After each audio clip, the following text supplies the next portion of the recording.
Gandalf. Yes. That was what they used to call me. Gandalf the Grey. That was my name. I am Gandalf the White. And I come back to you now, at the turn of the tide. So, Denny boy...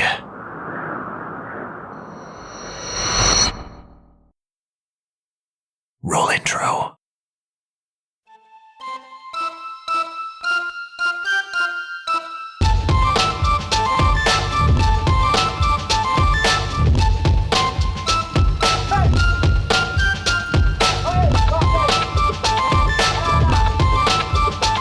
Hello, you're listening to the John Huff Podcast.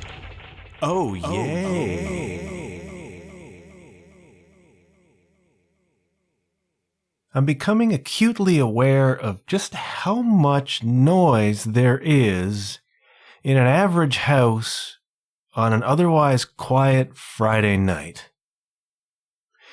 I'm just sitting here in my little studio, and you want it to be as quiet as it can be for the purposes of recording, and I'm hearing little pops and cracks and things happening with like pipes and ducts, and I don't know, man, but it's just an endless array of pops and cracks. It's like a bowl of Rice Krispies cereal all around the house, and I don't think I've ever really noticed that before. And it's making me a little bit paranoid, so it might come through. It shouldn't come through. We're pretty directional with this microphone I'm using, but it might come through, and if it does... well, let's just pretend that adds to the ambiance, okay? It's you and me in a conversation in my little studio where there are creaks and cracks, snap, crackles, pops like a bowl of Rice Krispies cereal. The other thing I think I need in here is mood lighting. Now, I've made some changes. If you've been paying attention, you'll know that I've been away for a while. And one of the things that I took on in the interim, in absentia, was cleaning up this space of mine.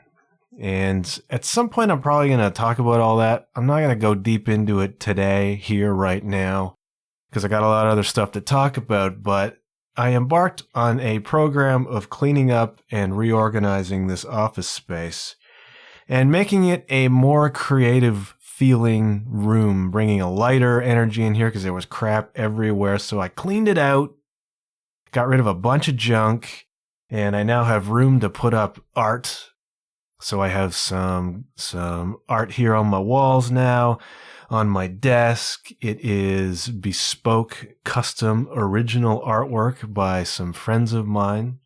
And I'm becoming much more interested in art. Now, I'm not an artist. I'm by no means an artist. I can't draw poker, but I really like art, and I'm inspired by art. And I know a ton of visual artists who are very, very talented, and I want their work in my little space, all right? And I need to put in some mood lighting to add the right vibe, because it's typically Friday night when I record these things, the solo ones in particular. And I don't know, man, it needs a vibe. It needs a Friday night vibe. And this white lamp I have, not really cutting it for me right now. How you doing? Look, I was away. And it's interesting, because if you go back to one of the solo episodes around March, before I kind of went on hiatus, it was just when the COVID was starting. I forget which one that was, but I said in it that I wasn't going to let the COVID get to me. I was going to chill out.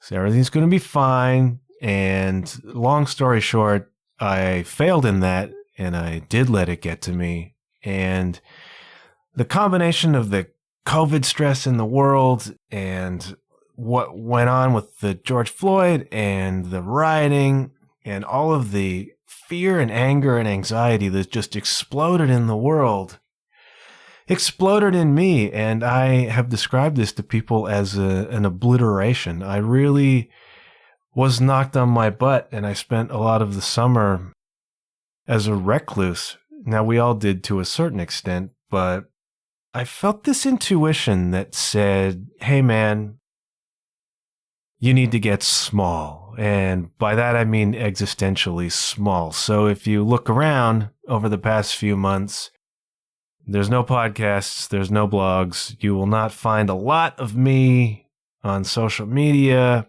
I just got small, just like it said, get small. So that's what I've been doing for the last, 4 months or so. My friends, I've been sitting in my backyard, getting small, getting past some ego stuff, taking a long, hard look at my life. Not to get all drab on you here or all dramatic, but I needed to take some time away. There's some stuff I had to think over, and there was an aligning that I had to do. I had to get myself in order. I had to put myself together. I had to put my life together. There's like a Jordan Peterson talk about that. Put yourself together.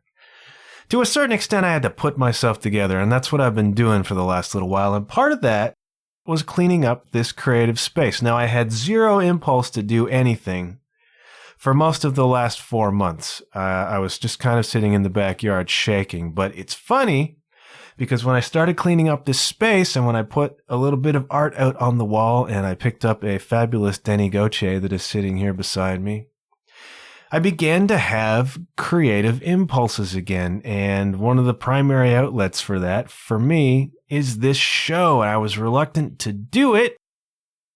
I didn't know what I would talk about. And I didn't even know if that jives with getting small. It causes a bit of cognitive dissonance to think about getting existentially small and then popping up to talk about yourself on a podcast. I haven't really worked that out. Hopefully it doesn't mess you up.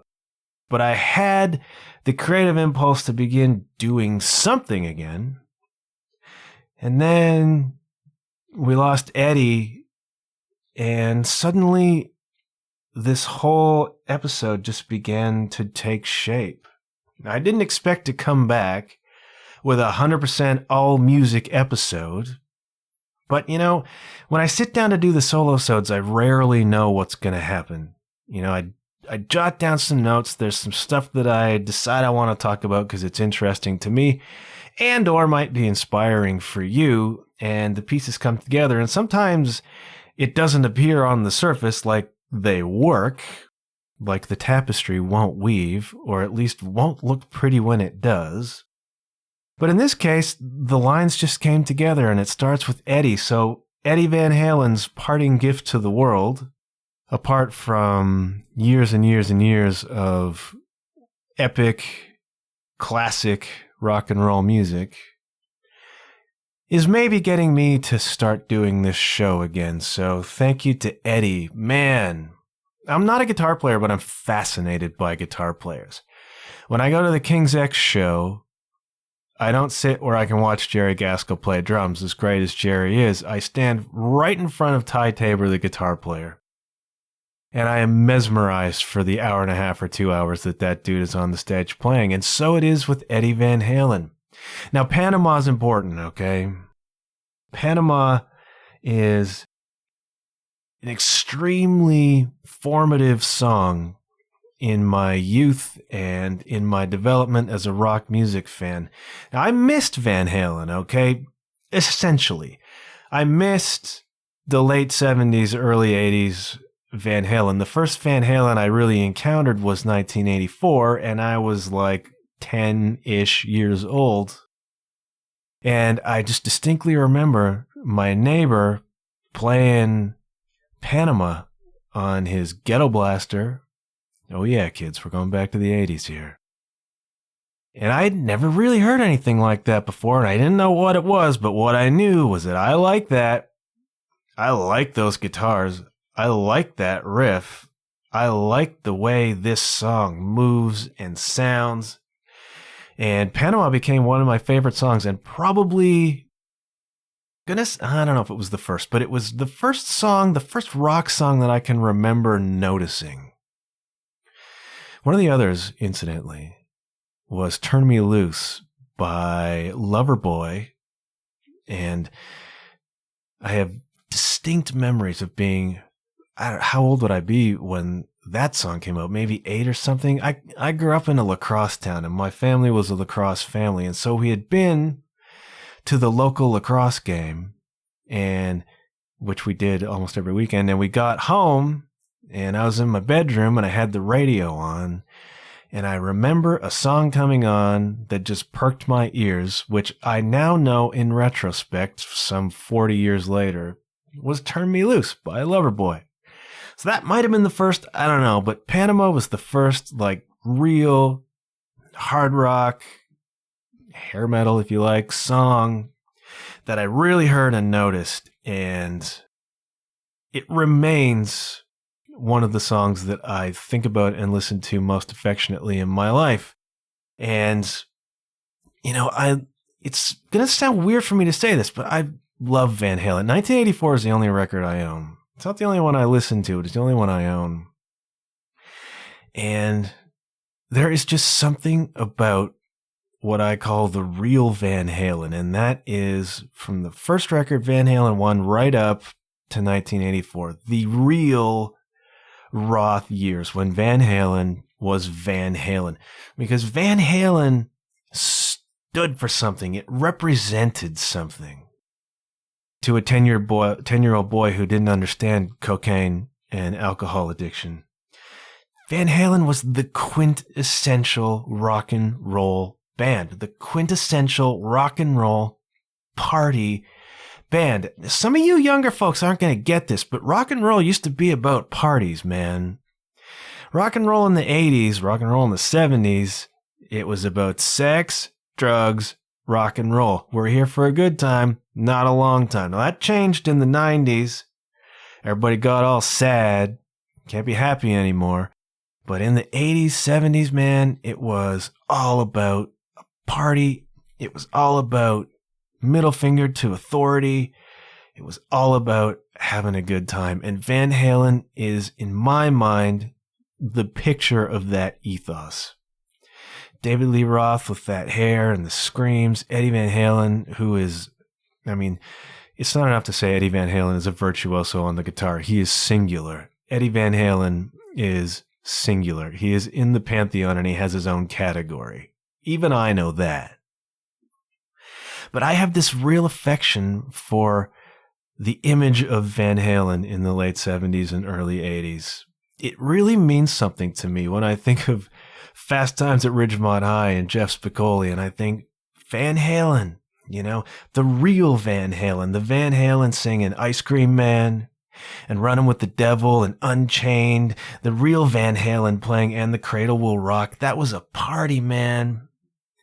And I don't know. There's never been, in my mind, another band that so encapsulated a vibe the way Van Halen did that party vibe in the late 70s, early 80s. And I hold on to it even now. It's nostalgic for me, even though I didn't even really experience it.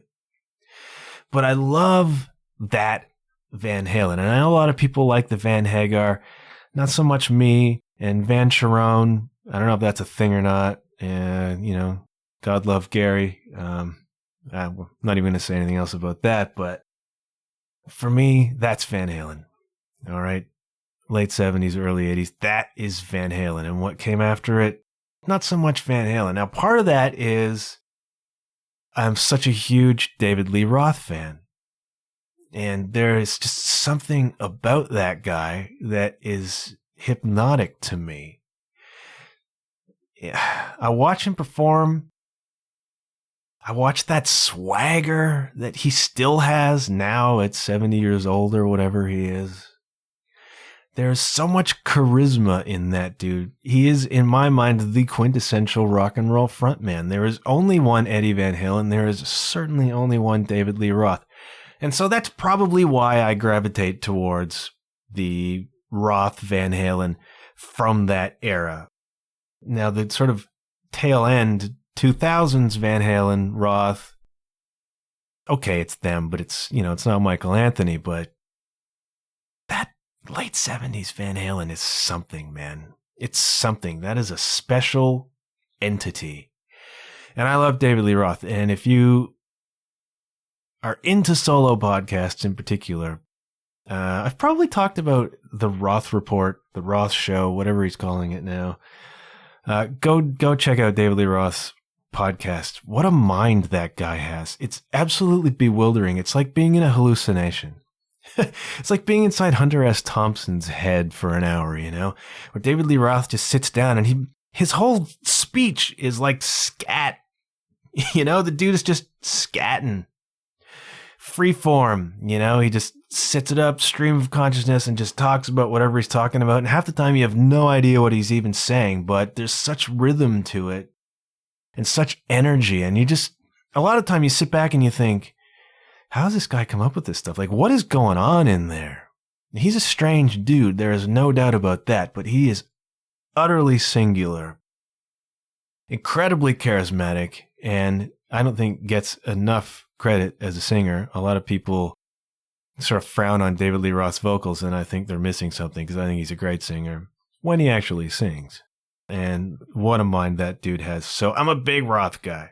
I've become, particularly as I've been doing more solo podcasts, I've really become a Roth guy. And I know you can only take him in little doses probably. And I think that's what he's actually really like in real life. And he's, notoriously a bit of a hard guy to work for, I think. But, man, he is a roller coaster ride and he's a fun one to be on. But this is about Eddie. The world lost an icon. And I can remember back in the 90s, this was the Sammy era, I watched a Van Halen show on TV. Yeah, they had live music on TV. Can you imagine? And it was the whole show. And I just watched Eddie Van Halen play guitar. And it was unbelievable. And it wasn't just the hot licks and the crazy solos. It was even his rhythm playing. It was mesmerizing. His hand is always moving on the fretboard, and it's often really subtle. And it's got so much style, and it's so smooth. I remember reading an interview with Alex Van Halen one time, Eddie's brother, the drummer, as you know, who is also singular and an icon. He talked about when they were teenagers and, at Friday night, Alex would go off to a party and he'd leave at, 5 or 6. And Eddie would have been sitting on his bed for an hour already after school playing guitar. And Alex would come home later, 12, 1 o'clock in the morning, after having been out partying. And Eddie would still be on his bed playing guitar. That instrument was an extension of him. And it was evident. And I just remember watching this show thinking that is really, really special. And it doesn't take me to say Eddie Van Halen was a special musician. He was. And the dude could really write. And David Lee Roth could write really sassy, cool, hip lyrics. And the combination of that with the crazy energy they had, the musicianship, the talent, the energy, this complete swagger, this bombast. They were so young and just so full of it all. And they just busted out this amazing music that nobody had ever heard before. They get lumped in with the hair metal. And, it's probably a combination of them and Kiss that inspired all of that. But Van Halen was really special. So go listen to those records if you haven't. I know most of you are probably my age and you've been listening to them ever since you heard the news about Eddie. But that was a special band in a special moment in a special time. And the world lost somebody really, really incredible in Eddie Van Halen. And that's really a shame. So all my love to the Van Halen people and to Eddie's family and all the thousands and thousands of guitar players who are themselves legends like Joe Satriani, that kind of people, who have come out and, paid their respects to Eddie. The man was, as much as anyone could be a rock god, Eddie Van Halen was that.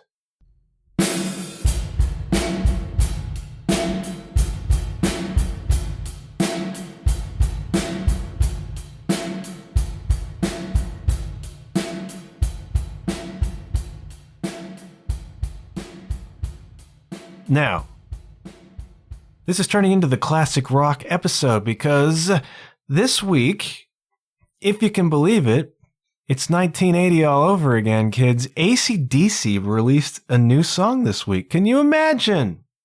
We thought AC/DC was done, man. Brian Johnson couldn't do it anymore with his hearing and all that stuff, and Malcolm Young died, and Phil Rudd, and murder, and it looked like it was over for the AC/DC clan, and then they just pop up with a new track, Shot in the Dark, and doesn't that make you feel a little bit good?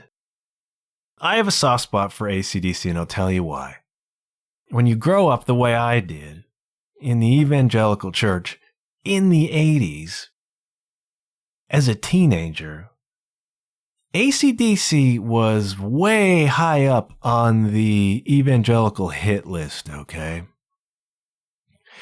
You know, the secular influences that we need to protect the kids from. So a couple times a year at the youth services or the Friday night rallies, they would do the Dangers of Rock and Roll night.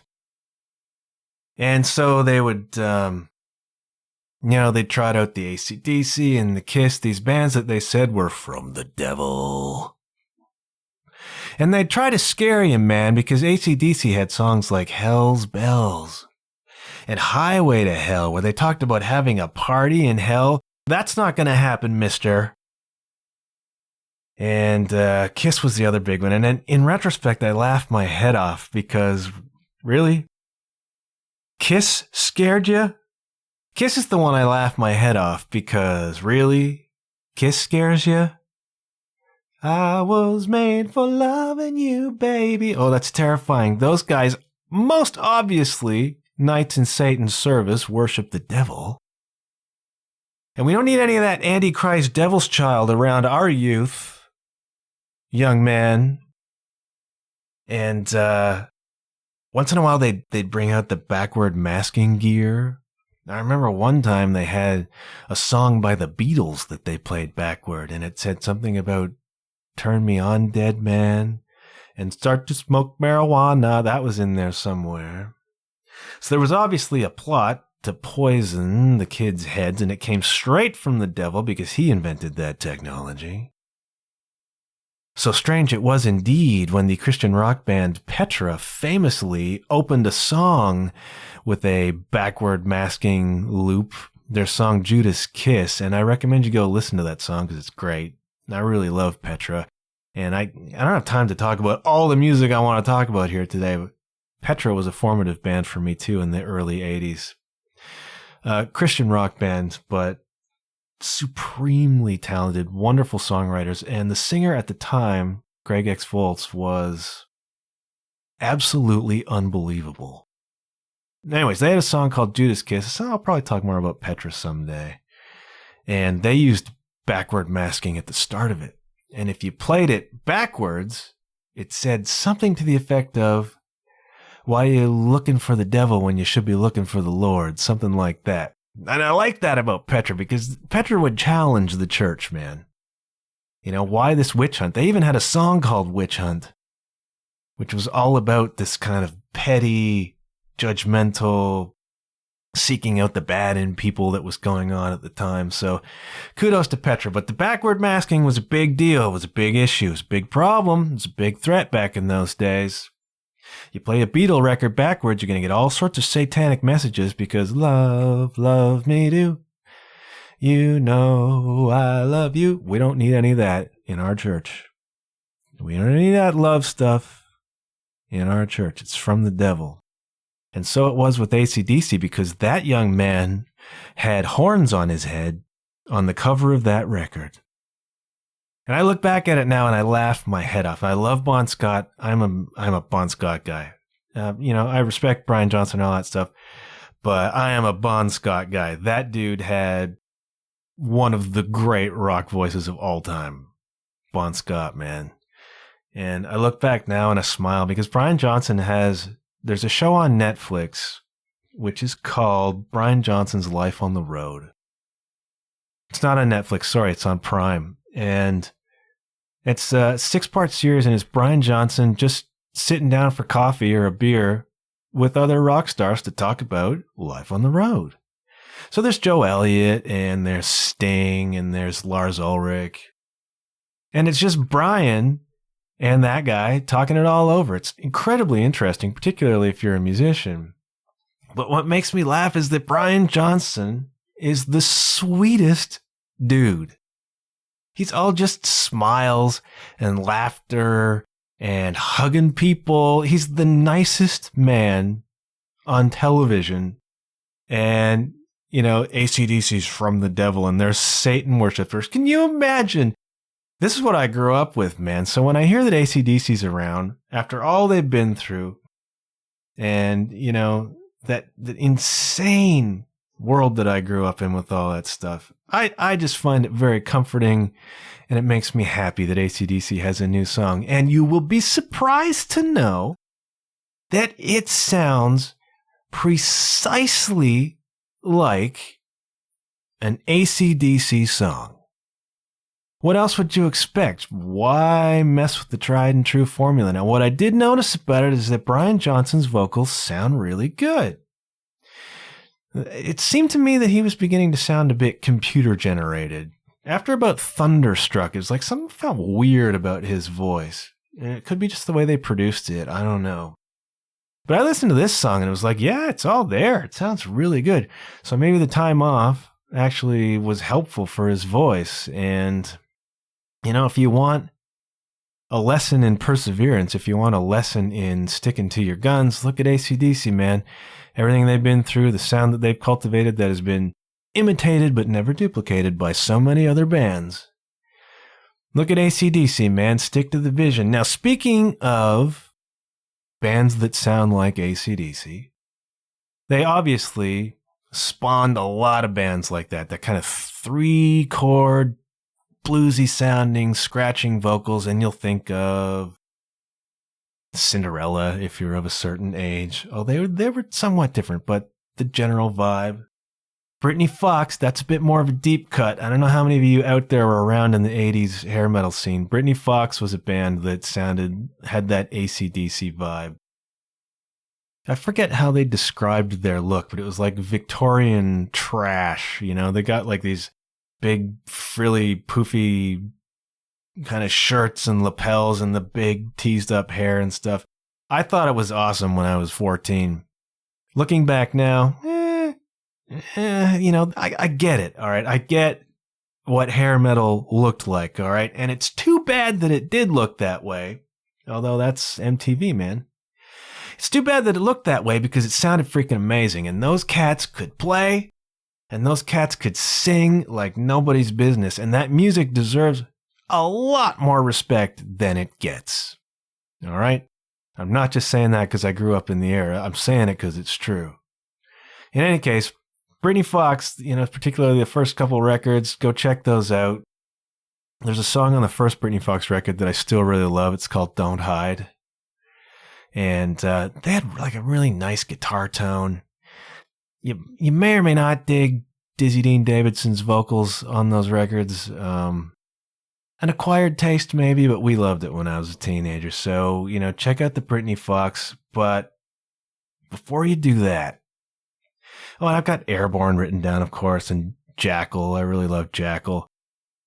When they needed a singer, when AC/DC needed to replace Brian Johnson temporarily, I thought Jesse James Dupree from Jackal was the obvious choice. He's in the Bon Scott mold, and I saw Jackal a few years ago over near Detroit, and dude's still got it, man. Dude's still hitting all the notes. I thought he would have been perfect, but I guess if you're AC/DC and you're replacing Brian Johnson, you need someone of equal weight and gravitas, and that's not a joke at Axl Rose, but okay, I'll take that.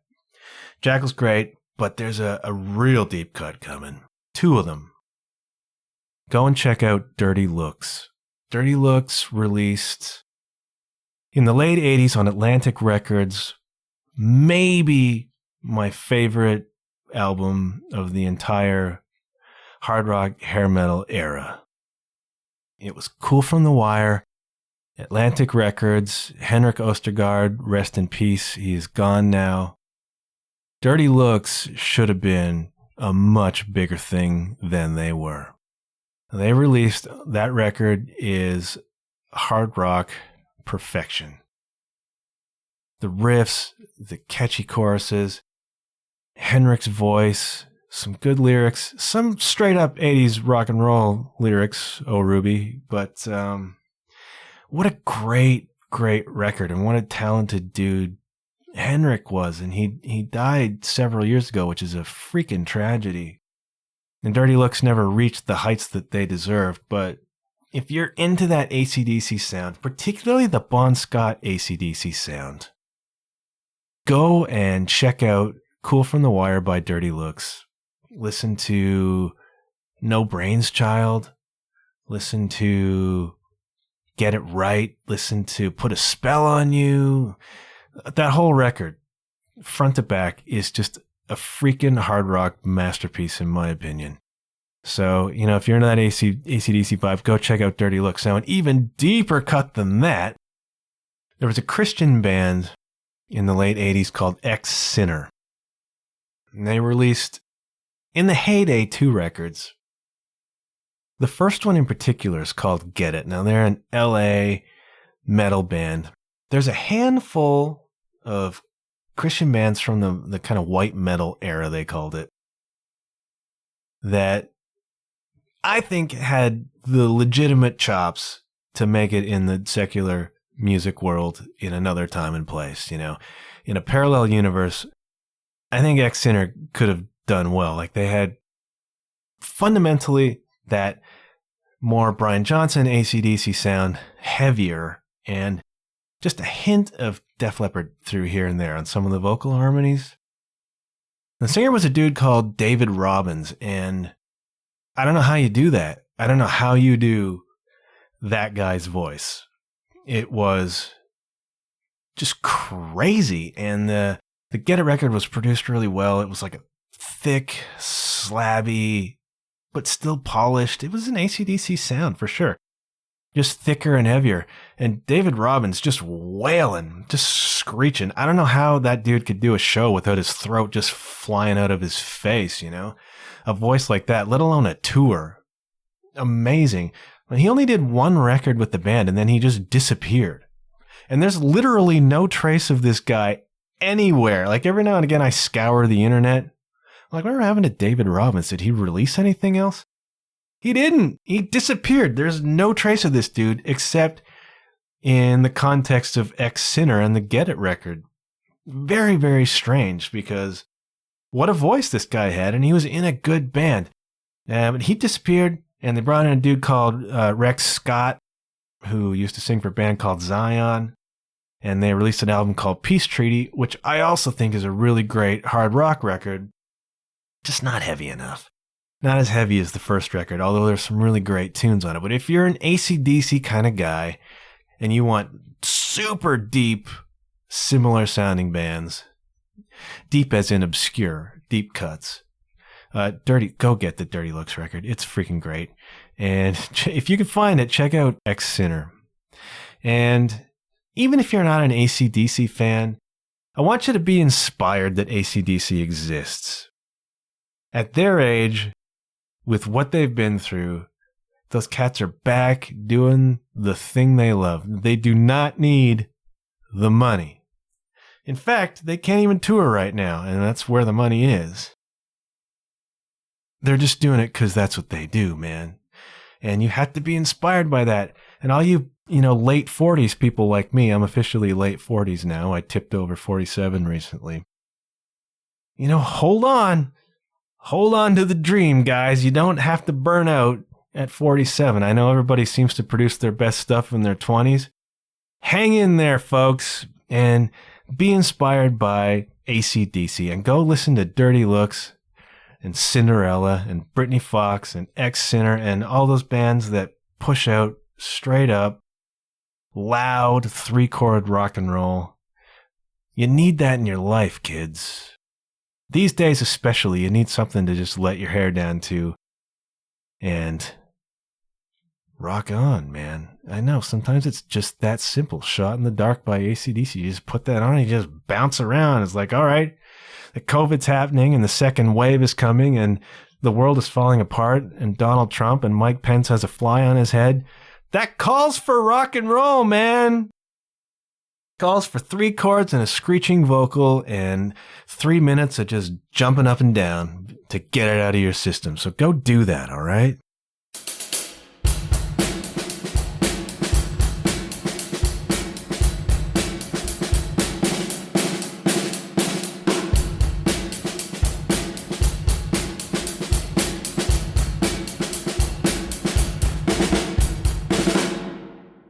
Now, the news is not all bad. 2020 has sucked, okay? I've been watching every day on Instagram. Mark Maron does like a live thing, and it's just Mark Maron sitting talking into his phone because he wants connections with other human beings, basically. He's bored and lonely. And he said something today that was profound, that this year he's lost 2 cats and his girlfriend who died, and his stand-up career, which is not possible, and his TV show Glow was basically just canned by Netflix. So he's fundamentally lost all the stuff this year, you know? And a lot of people have. Now, I'm pretty sure Mark Maron has a cushion. He's got a little pillow to land on. A lot of people do not, and second wave is happening all over Toronto and Ottawa and the States as a gong show, and you know, the point was well made. People are losing stuff, and 2020 is bad news, man. We just lost Eddie Van Halen, for crying out loud, and Neil Peart earlier this year. So somebody please put a ring around Doug Pinnick from King's X, because if the Heaven Band is looking for a bass player, they better not take Doug from me, all right? But it's not all bad. There's still some goodness in 2020. And there's been some stuff that, well, in a certain case, I've been pleasantly surprised to hear. Now, Stryper released a new record recently. Now, this is a nostalgia band for me. Not just because I grew up in the hair metal world, but because I grew up in the Christian church in the hair metal world. And, I mean, Stryper. Stryper is the quintessential Christian heavy metal band. And, I mean, for the most part, they're head and shoulders better than anybody who was in the white metal scene, and Stryper was very much not in that scene. They were very much in the secular scene, and if anybody's talking to Michael Sweet, would love to interview that dude, because I want to know what it was like in the 80s trying to be Stryper. I mean, the pressure on these guys being an overtly Christian band in the secular world, and elements of the Christian world just dying for them to fail, dying for them to fall. You know, the kids were all over them. We loved Stryper. Why did we love Stryper? Because we could go to the real music store and buy their records. What a novel concept. That was a wonderful thing. You know, I grew up in a super strict part of this world. You know, not all churches are the same, but some of them, you weren't allowed to listen to secular music. I had to go all contraband half the time and smuggle stuff in. Sorry, Mom, but it's true.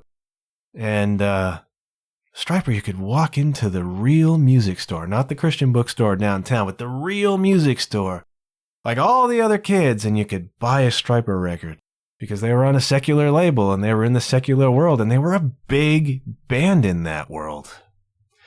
And I've subsequently learned that the whole God thing plays a lot better in America. Like it didn't stand out quite as much in America as it does here, but still the pressure that those guys were under was intense. All eyes on them from the Christian side and the secular side, wanting them to fail, wanting them to be embarrassed and humiliated. And that ain't nice, man. Now these are killer players, all of them killer players, like they're legit chops, man. And they went away like a lot of the hair metal scene. Obviously it disappeared in the 90s, and a lot of those bands just never came back, and some of them did on nostalgia tours, and the singers didn't have it anymore, and it just wasn't the same, man. Stryper came back, and it was like nothing had changed. Now, you don't necessarily love their music. It's metal. It's lots of riffs, lots of hooks, lots of vocal harmonies, and an influence on me. If you listen to a lot of the music that I've played, particularly what is now Jen Marino and the Hearts, there's a lot of 3-part harmonies happening. Now, from my perspective, a lot of that was pulled in from King's X. We kind of did it more the way they did it. But the Stryper had tons of harmonies, and Galactic Cowboys with 4-part harmonies, amazing. And, that was influential on me. But the new record is called Even the Devil Believes, and they've been knocking out records for the past 10 years probably, very consistently knocking out good records, and I haven't super duper listened to them. But this one I decided to listen to because the first single came out. It was called Make Love Great Again. It's a banging song, just a chugging, a great riff, great chorus. And what staggers me about this record is Michael Sweet's voice.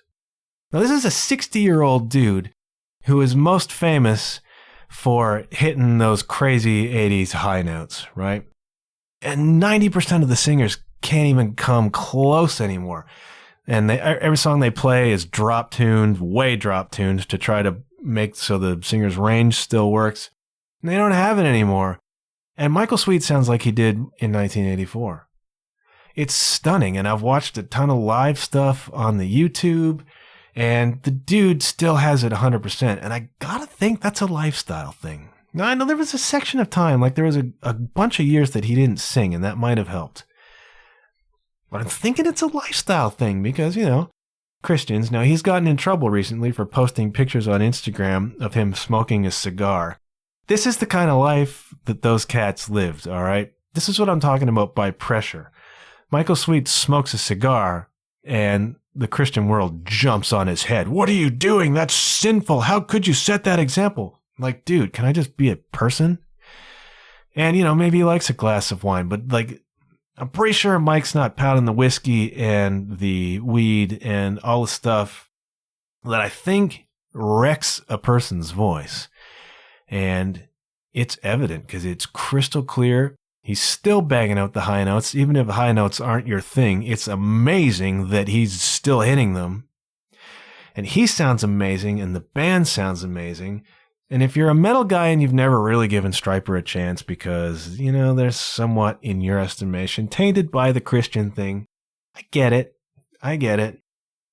Check out this record, Even the Devil Believes. There's a lot of really good songs on there, and it's heavy and great riffs. There's like a kind of a Dawkins vibe happening, and there's like a Bon Jovi vibe happening on a couple of tunes, which is weird for Stryper. And I just think it's a good record, and I'm doing my cardio videos on the YouTube downstairs because I haven't gone back to the gym yet because of the COVID and all that stuff. And instead of whatever music's on the cardio video that I can't stand, I'll put on the Even the Devil Believes record and I'll just bounce around to that, which is great. So if you're looking for something different that you haven't really given a shot to before, go check out Stryper's Even the Devil Believes record, and you may be pleasantly surprised because those cats can play. And follow Michael Sweet on Instagram, Michael Sweet Stryper, because the dude is a killer guitar player, and he posts up a lot of guitar videos. Like, here's the solo from this song, and here's how I played this or that or the other thing. So if you're a guitar guy or girl, go follow Michael Sweet, and you'll see some of that stuff. And check out the record, with an open mind. I beg of you, an open mind. And you might like it. And if you're one of my friends from back in the day and you haven't listened to Stryper in 30 years, go check out this record, man. And all of a sudden you'll be back in your K car with your mullet, driving to Wednesday night Bible study with Stryper playing on your tape deck. It'll bring back a flood of memories for you. Now, if you're not a metal guy or girl, you might want to check out the brand new Kathleen Edwards record. Now, I very recently, as this week, started listening to Kathleen's new record. Now, she's somebody I was aware of, hadn't listened to all that much, apart from her song Hockey Skates, which is just an amazing song. Go listen to Hockey Skates by Kathleen Edwards. What a freaking amazing song that is. She's really great, man. And in the early 2000s, she banged out a bunch of records, and she was a thing. Kathleen Edwards was a thing for a while. Like big tours and TV and selling records and the whole thing. And then she just quit. She quit and literally started a coffee shop called Quitters. And she stepped away from music for years, like years. She was gone. And nobody was quite sure why, but then she came out a few years ago and she said, look, I was having severe depression and burnout, and the music industry was killing me, and it was tearing apart my relationships and my personal life, and I just had to step away. So she did. She just stopped playing, and at the peak of what was turning into a great career, which takes a lot of courage, man. And so she went away, and then this is what I find really fascinating about it. She gets a call a couple years ago from Nashville. And there's an artist down there, and they said, hey, we want you to come down and do some co-writing with this artist. Now, Kathleen hasn't been in the music business for years at that point. Just doing her coffee shop, you know? So she goes down to Nashville. She does some writing. And as she says, it lit the pilot, man. It got her started again. And I find that I love synchronicities, okay? I really love the way life works, the way the universe works. I really love when synchronicities happen. And right out of the blue, it was like the universe knew Kathleen Edwards was ready to play again, even if she didn't know it herself. And there was like how's this for symbolism? Her super hot, wonderful vintage guitar was stolen right out of her house. This is how out of music she was. The instrument was taken away from her. It was gone. Then, out of the blue, this call, and it sparks her, and she begins again to start feeling the urge, and she's grown, and she's dealt with some of these issues, and she's in a more balanced kind of place. She's ready to go again. She's ready again to exercise that gift that has been given to her. And a couple years later, 2020, this year, the year from hell, the nightmare, the living nightmare, Kathleen Edwards releases a brand new record, Total Freedom. And I just started listening to it this week, and it's really great. So if you're not a hair metal, heavy metal, Christian metal, Stryper person, maybe you're a Kathleen Edwards kind of person. Singer-songwriter, country rock kind of vibe. The sort of stuff that I really like to play. So Kathleen, if you and Sarah Harmer are talking and you want to share a drummer, I'm still here waiting for you, both of you. And Hockey Skates is wonderful. Go listen to Hockey Skates. In fact, I might put Hockey Skates, if I can find it, on the show notes. And maybe some Stryper and maybe some Dirty Looks, and who knows what might be there. But if you go to my website, you will find the show notes, and there'll be goodies in there for you to look at. But listen to Kathleen Edwards. She's a really great songwriter, and there's like there's a whole tongue-in-cheek vibe happening with her, and the lyrics are actually, they're insightful and profound and sometimes funny, and she'll swear. And I like that about her. I would like to get to know her. I'd like to interview her. Kathleen, if you're listening, you want to be on the show? Would love to get your story. And I'm sure my audience would love to hear you talk about what you went through and what brought you back. So listen to the Stryper, listen to the Kathleen Edwards, and hold on to your hats, kids, because some of the best news of all dropped just this week. That there will be a new record in the winter of 2020-21 by Ghost. Papa 4, baby, there's a new Ghost record coming, and if you know me, you know I love me some Ghost, man. And I'm not going to talk about Ghost because we're sneaking up on the hour mark here with all music all the time, but Ghost is coming. And when that record comes out, you better believe we're going to talk about it. I saw Ghost live a couple years ago on the Pale tour named Death, and man, what a show. What a show. What a band. And now if you're looking for more inspiration, Ghost is it for you, friends. There's video on YouTube of Ghost playing itty bitty tiny clubs like 2013, 2014, whatever, and touring on the first record, Opus Eponymous. And if you don't know Ghost, I don't have time maybe right now to explain, but just go to your Google and put in Ghost band and look at the images. This is a satanic church come to life, but incredibly tongue-in-cheek at the same time. don't go to your youth rally Friday night and do the dangers of rock and roll thing and pull out the ghost, okay? It's not real. It's a gimmick, all right? It's a satanic church led by a variety of satanic priests, Papa Emeritus 1, 2, 3, briefly Cardinal Copia, who was ascended at the last show of the tour to Papa Emeritus 4 in Mexico City. You can see that on YouTube. Go search Papa Emeritus 4 or Copia becomes Papa 4. They've built this whole storyline that's amazing. The shows are incredible, and they've built this mystique around the band that few bands have. And some people don't go for gimmicks, and I get it, but I love it. I was into the image of this band before I was actually into the music. The music didn't grab me right away, but they released a tune, I don't know, 4 years ago called Square Hammer, which roped me in. And then I went back and listened to the back catalog, and now their earlier records are some of my favorite records of all time. I love Ghost, and I'm so stoked that they're going to drop a new album soon. So go listen to Ghost, you know, and be inspired by a band that took a strange gimmick, started at zero, put up with a lot of crap to realize the vision of that gimmick. And then you look at Ghost to New York City in this tiny club for a few hundred people. And then you look at Ghost Pale Horse Named Death Tour 2019.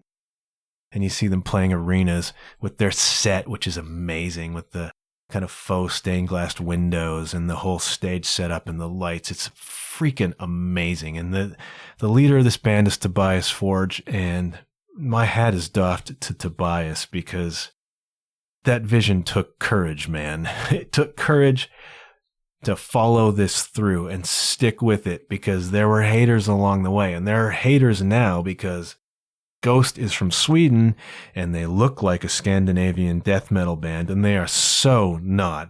They are occasionally metal, often hard rock, and very 70s tinge. It's like their earlier stuff is like listening to a Deep Purple record. You know what I mean? Like, it is so not death metal. And they took a lot of flack for that, and they took a lot of flack for their last record being very commercial, and, you know, they stuck to their guns, and all of a sudden they're opening for Metallica in stadiums, and then they're headlining their own arena tours. So stick to your vision, kids, if you have one. If it seems strange, if people make fun of it, take your inspiration from Ghost, man, because if you are true to yourself, to thine own self be true, Shakespeare said. You know, and you follow it and you do the work, look where it can lead. That's what I'm doing with this podcast right now. Trying to hammer out a vision for it. Seeing what happens. You know what I mean? Sticking to it. And you can do that too, especially in this day and age where the rules are very rapidly going out the window. People are finding themselves out of work with nothing but themselves to rely on. So develop a vision, man. Look what Ghost has done. You can do something like that. You can follow a vision. You can create a thing. I'm trying to create a thing. You can create a thing too and follow it through, and it can take you to places that you probably never even imagined you could get to. You got to cling to that. In times like these, you got to cling to that kind of inspiration. So Ghost is an inspiration. They're going to drop a new record this year. I'm still waiting on the new King's X record, which is the greatest news of all. So there's good stuff to come, kids. And even in this toilet of a year, you know, you can still look around and find positive things. And it's more important now than ever to focus on those positive things and to find them. I lost sight of that. It sent me for a 4-month loop, and man, that's not fun. And I get that it's happening to a lot of people. And I think that the mental health is the third wave. You know, once we get past the second wave of this COVID, all of that fear and anxiety and loneliness and lost jobs and lost relationships and lost businesses and lost time and loneliness is probably the third wave. So my recommendation to you is to start looking at the positive stuff now. New records by people who persevere, people who stick to it, and draw your inspiration from them. You know, follow your own vision. If you have it, if you don't, no better time than the present to start working on it. Dude, that's 55 plus. All about music today in the Triumphant Return. Thanks for hanging. Drop me a line. Let me know if you checked out any of the stuff I recommended. Let me know if there's anything you think I ought to check out along any of those lines. And if nothing else, listen to Dirty Looks. Listen to Hockey Skates by Kathleen Edwards. And, hey, a week from now, if there's another episode, listen to that too. Talk to you soon, kids. Hang in there. Hope you're doing okay.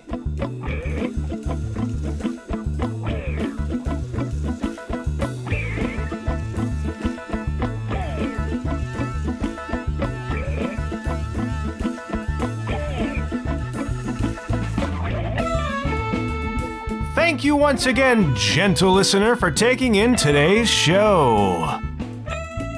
If you want to know more about the program, go to www.john-huff.com. That's JOHN-HUFF.com and click on podcast. You can also find the show on Facebook at The John Huff Podcast.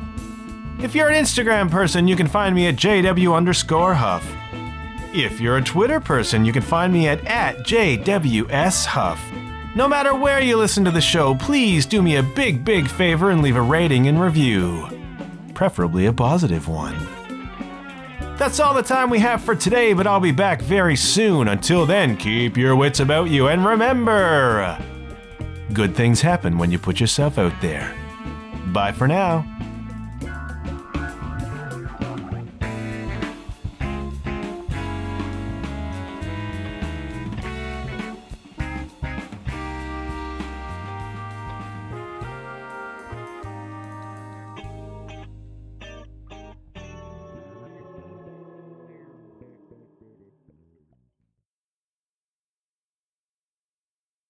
You shall not pass.